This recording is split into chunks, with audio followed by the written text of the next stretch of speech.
continue our conversation with Max Marcilla, our Northern Virginia reporter, on all things in the Commonwealth. Max, we were just talking about Governor Youngkin and this past election, Democrats taking both the House and Senate. And with a divided government, so what is now likely to get passed this year, and what tactics do Democrats have? Your guess is as good as mine for what is going to get passed. This is a very polarized political landscape in Virginia. Democrats and Republicans on many things do not see eye to eye, to say the least. And you can tell by what the Democrats filed for their first bills. We're going to break some of them down.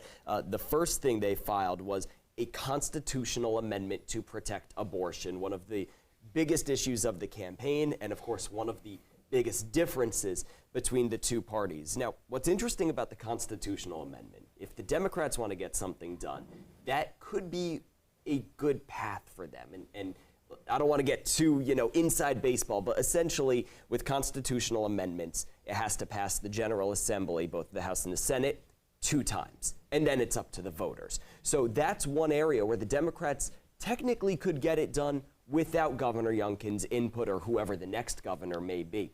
And then it would be up to the voters. So constitutional amendments, that could be a path for Democrats, but that is a lot of heavy lifting. Some of the more traditional legislation we're hearing Democrats talk about raising the minimum wage. That's something they've been running on for a while. We've heard them talk about things like gun control, and a couple of Central Virginia and a Northern Virginia lawmaker have proposed an assault weapons ban in Virginia. Again, these are things that they have been tried before. It will be very hard, as it has been in years past, but it just gives a sense as to the Democrats' priorities. As for Youngkin and the Republicans, of course, governing in the minority, it's about finding common ground. We saw in the governor's budget putting forward things like mental health funding and education funding, some of which the parties, may have to make some compromises in negotiations, but those are things on the basis the two parties can agree on. And one of the first things we're going to see, whether it's fighting or compromise, is going to be that budget from the governor. Yeah, right out of the gates, Max. All right,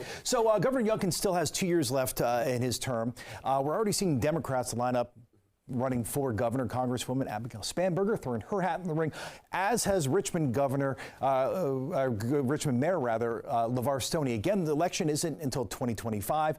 Do you think it'll start heating up in earnest this coming year in 2024? I don't know if it'll get to the point where the campaign ads are every commercial break in between our newscasts, but it will definitely heat up a little bit. And the big question is, what type of Democrat and what type of Republican will be nominated? Governor Youngkin can't run again. That's Virginia law. So who the Republicans pick and who the Democrats pick, I mean, that's really a big question. Will they go for a more progressive type or a moderate type? Will they go to separate themselves from Youngkin, or pick someone more in Youngkin's hemisphere, someone like Attorney General Jason Miyares, whose name has been floated?